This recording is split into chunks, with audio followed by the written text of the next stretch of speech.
personne à manger.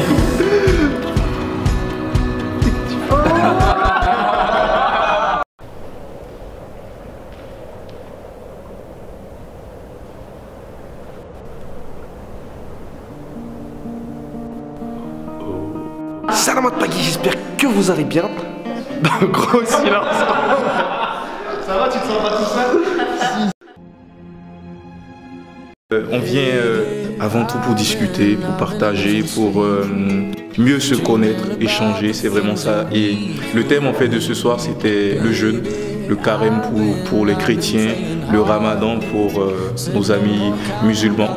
On ne jeûne pas, mais on prend un grand plaisir à rompre le jeûne. Voilà. Les plats sont en train de défiler. Ce que j'aime beaucoup, c'est qu'il n'y a pas beaucoup de nourriture, il y a juste ce qu'il faut en fait. Et ça c'est bien. D'ailleurs, il faut que je fasse ça.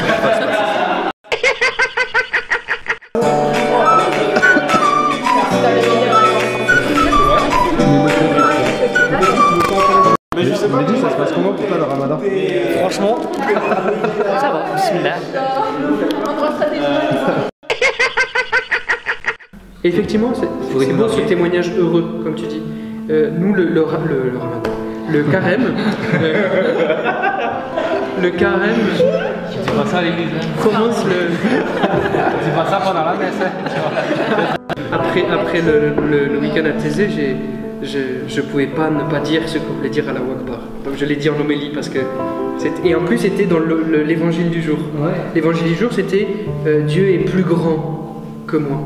Et alors là je pouvais pas. Saint Jean dit dans une de ses lettres, ton cœur aurait beau t'accuser, Dieu est plus grand que ton cœur. Tu n'avais pas découvert Est-ce qu'il est bon déjà?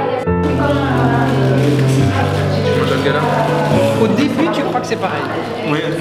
Et à la fin, radicalement. Heureusement qu'il y a Il est plus grand. les dialogues interreligieux quand même pour apporter les choses. Voilà, pour apporter des réponses aux vraies questions. Le vrai saucisson, du faux saucisson. J'aime bien filmer les gens quand ils mangent et ne rien dire, tu vois, parce que ça fout la pression. Ça met mal à l'aise. Ouais. Ça met mal à l'aise. Et par exemple, sur les choses qui sont un peu plus profondes, qui sont de l'ordre du fond et pas de la forme, ben, on va pas forcément se soulever. Donc c'est plus ça l'idée. C'est quoi ça? Oui, voilà, c'est ça. Oui, le porc. Tous les cousins du porc, il y a le sanglier, il y a le cochon, et après Il n'a pas le sabot fourchu, il est impur. Il serait nettement plus facile. Mais non. Ça serait sûr facile. Quand on jeûne et qu'on fait la mine des fêtes, là, Faut se forcer. voilà, on se force ou on cherche un peu à paraître beau devant les hommes. Or, c'est le Christ même qui a dit, voilà, que recherchez-vous? La gloire devant les hommes ou la gloire devant Dieu? La gloire devant les hommes conduit à l'orgueil, mais la gloire devant Dieu conduit à l'humilité.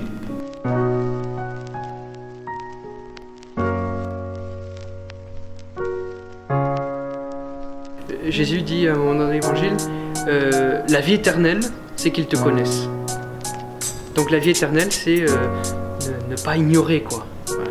Et ça, c'est assez beau. Ensemble, on cherche à se connaître. On ne cherche pas à se convertir les uns les autres. On cherche simplement à se connaître. Et je pense pour les musulmans, en tant que pour les chrétiens, derrière le pauvre, il y a Dieu qui se cache. Voilà, on sait bien que les étudiants aiment boire. Mais peut-être qu'en eux, il y a une autre soif. Une soif de reconnaissance, une soif d'amour, une soif de paix, une soif d'être aimé parce que peut-être ils n'ont pas été dans leur enfance. Soif d'être écouté, soif d'être compris. Soif juste d'une présence peut-être. L'ignorance, elle est cruelle parce qu'elle engendre la peur et la peur engendre la violence.